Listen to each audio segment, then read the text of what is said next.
नमस्कार, मैं हूं आपके साथ मयंक। आज 12 तारीख है और अगर हम पिछले 12 घंटों की खबरों पर नजर डालें तो हॉर्मूज जल रहा है। एक के बाद एक कई तेल के टैंकर्स पर हमले हो रहे हैं, जिनकी तस्वीरें अब सैटेलाइट से भी दिखाई देने लगी है। ईरान के कई टैंकर्स में आग लगी दिखाई दे रही है। उसी तरह ईरान की तरफ से भी, आईआरजीसी की तरफ से भी कई टैंकर्स को निशाना बनाने की खबरें हैं। लेकिन मैं इस वीडियो की शुरुआत एक ऐसी खबर से करना चाह रहा हूं जो ईरान के यूरेनियम को लेकर गेम चेंजर साबित हो सकती है, और ये इस और इशारा कर रही है कि ईरान के यूरेनियम को लेकर डोनाल्ड ट्रंप और पुतिन के बीच सीधी जंग शुरू हो गई है। देखिए, ये बेहद अहम खबर है और इसको समझने की जरूरत है। देखिए, ये सब आप जान रहे हैं कि ईरान की तरफ से जो प्रस्ताव सामने था वो ट्रंप को नामंजूर है। ट्रंप ने जो शर्तें रखी वो ईरान को नामंजूर है, और हालात ये है कि ईरान एक बड़ी जंग के लिए तैयार है। मिसाइल्स रेडी कर दी गई हैं, लॉन्च पैड्स पे, जनता सड़कों पर है और वो आर पार के मूड में है। लेकिन इस बीच देखिए, पिछले 24 घंटे के अंदर दो डेवलपमेंट हुए। पहला डेवलपमेंट ये था कि पुतिन का एक बयान आया। उन्होंने इस बात को दोहराया कि वो ईरान के यूरेनियम को अपने पास रखना चाहते हैं, रखने के लिए तैयार है, उसको ट्रांसपोर्ट करके रूस लाने को भी तैयार है। अच्छा, ये सब कब हो रहा था? जिस बीच में ईरान ने जो है वो अपना प्रपोजल डोनाल्ड ट्रंप के सामने रख दिया था, और डोनाल्ड ट्रंप की बातों को, शर्तों को मानने से ईरान ने मना कर दिया। यानी साधारण सी बात थी, यूरेनियम को लेकर बात फंस चुकी है। इसी बीच पुतिन का बयान आता है कि ईरान का जो यूरेनियम है, एनरिच्ड यूरेनियम, हम वो रूस में रखने को तैयार हैं, हम ट्रांसपोर्टेशन के लिए भी उसके तैयार हैं। उन्होंने 2015 में जो समझौता हुआ उसका भी जिक्र किया था।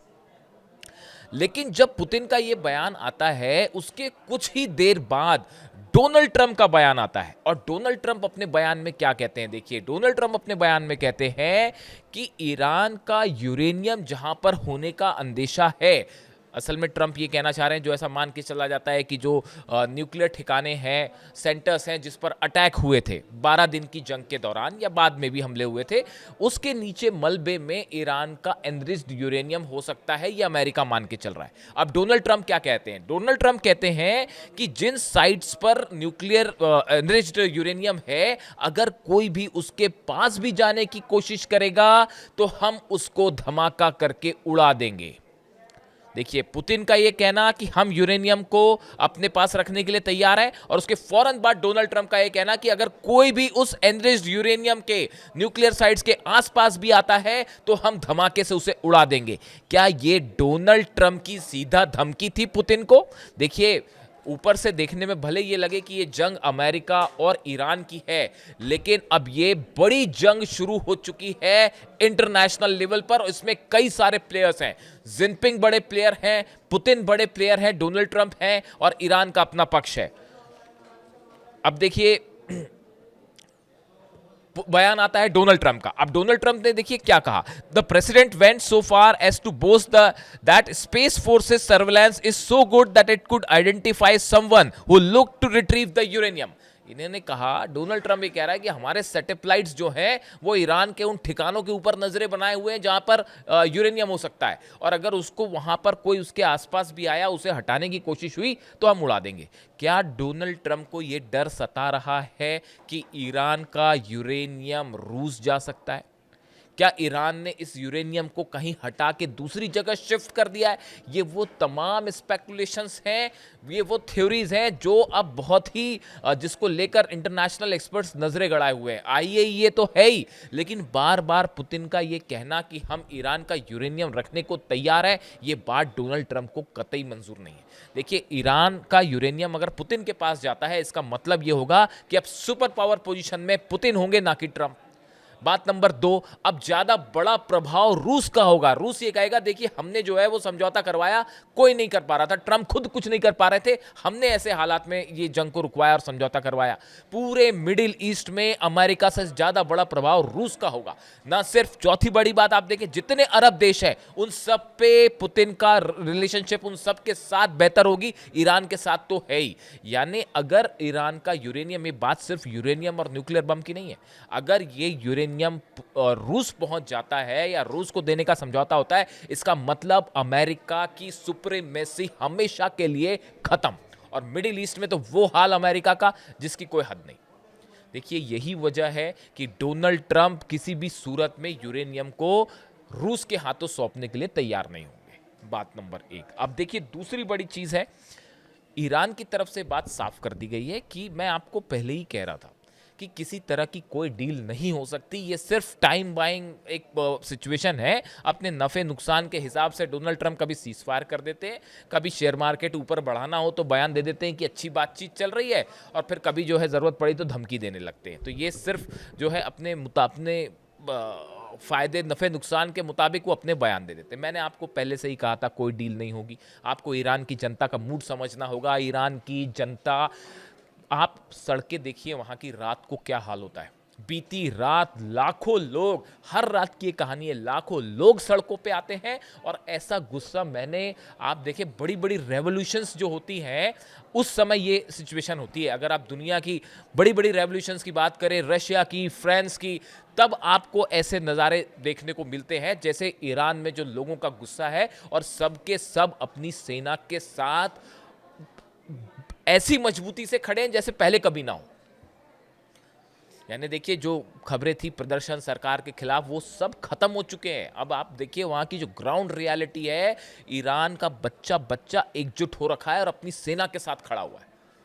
यानी ईरान की जनता कतई इस मूड में नहीं है कि किसी तरह की डील हो। अब हॉर्मुज में आ जाइए आप। हॉर्मुज में ईरान के कई जहाजों पर हमले हुए हैं जिनकी तस्वीरें सैटेलाइट से दिखाई दे रही। खार्ग आइलैंड के पास बड़े हिस्से में समंदर में तेल फैल चुका है, इसकी तस्वीरें सैटेलाइट से दिखाई दे रही हैं।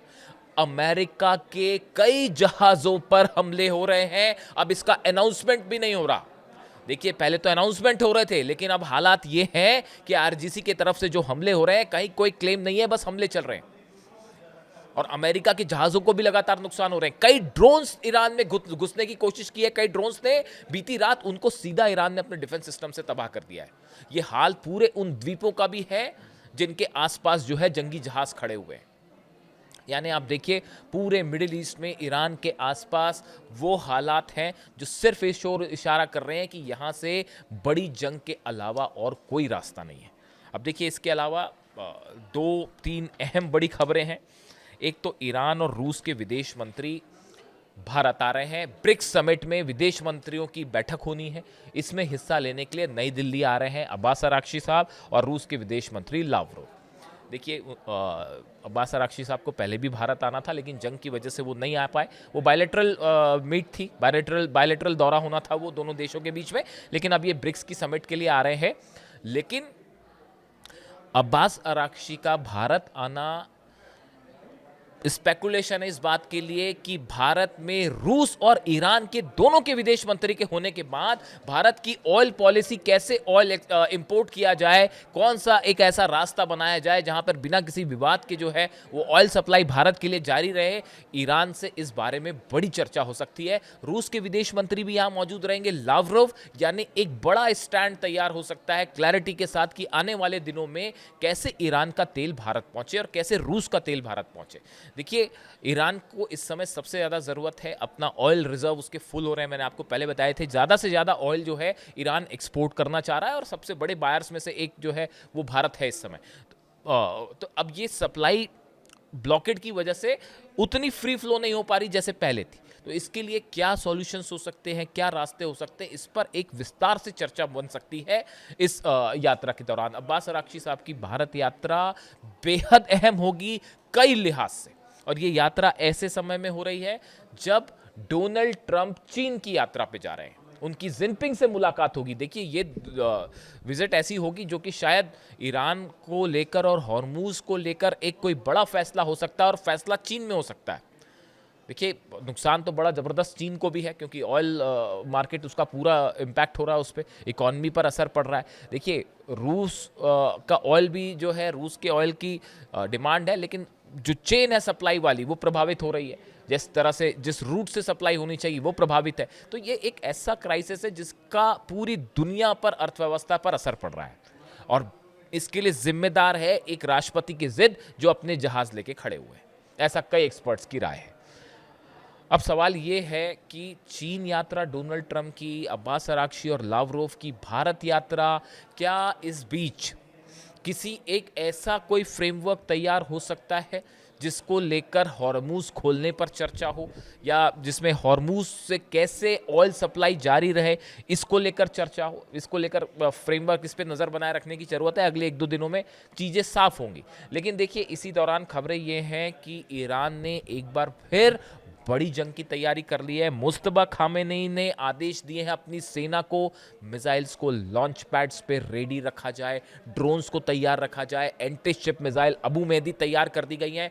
बड़ी संख्या में ईरान की सेना का मूवमेंट देखा गया है खार्ग आइलैंड के आसपास, केशम आइलैंड के आसपास। ये वो द्वीप हैं जहां पर हमले हो सकते हैं अमेरिका की तरफ से। यहां पर बड़ा सैनिकों का मूवमेंट है, मिसाइल्स का मूवमेंट है, जो खबरें आ रही हैं। यानी हॉर्मूज एक बार फिर बड़ी जंग की तरफ आगे बढ़ रहा है। और इस बार शायद देखिए, 2 खबरें हैं ईरान से। एक तो मुस्तबा खामेनेई, सुप्रीम लीडर ईरान के, उन्होंने अब कमान अपने हाथ में ले ली है। उनको लेकर तमाम खबरें थी कि वो उन पर हमला हुआ है, उसके बाद से वो घायल है। लेकिन अब जो खबरें हैं वहाँ से कि उनकी हालत अब कहीं बेहतर है, वो तेज़ी से स्वस्थ हो रहे हैं और अब उन्होंने सेना के ऑपरेशन को अपने हाथ में ले लिया है। अहमद वाहिदी साहब जो सेना अध्यक्ष हैं, सेना प्रमुख हैं आरजीसी के, उनके बीच में, मुस्तबा खामेनेई के बीच में और अब्बास अराक्ची साहब, ये तीनों सेंटर्स में बहुत अच्छा कम्युनिकेशन है, बहुत अच्छा तालमेल है। और अब जितने फैसले हो रहे हैं वो इन 3 ध्रुवों के बीच में हो रहे हैं। और अब्बास अराक्ची भारत के दौरे पे आ रहे हैं। निश्चित रूप से भारत और ईरान के रिलेशनशिप के लिए ये बड़ा दौरा होगा, इस पे नजरें बनाए रखने की ज़रूरत है। लेकिन हॉर्मूज में तनाव अपने चरम पर है और लगातार देखिए सीज़फायर है, लेकिन वो सीज़फायर नाम का रह गया है। ऐसी कोई रात नहीं जा रही जब हमले ना हो, जब ईरान पे ड्रोन ना घुसते हो, ईरान का डिफेंस सिस्टम एक्टिव ना होता हो, खार्ग आइलैंड के आसपास हॉर्मूज में किसी जहाज पर हमला ना होता हो और ईरान की सेना पलटवार ना करती हो।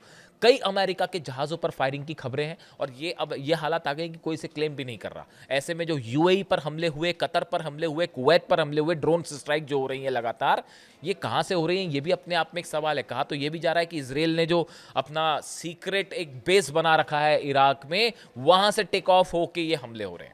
और गौर करने वाली बात है कि हमले ड्रोन्स के हैं, बैलिस्टिक मिसाइल्स के नहीं है। अगर बैलिस्टिक मिसाइल के हमले होंगे तो सैटेलाइट कहां से उसको तुरंत ट्रैप कर देगा कि भाई कहां से मिसाइल फायर की गई। लेकिन हमले हो रहे हैं ड्रोन से, क्योंकि ड्रोन को ट्रैक करना थोड़ा मुश्किल होता है।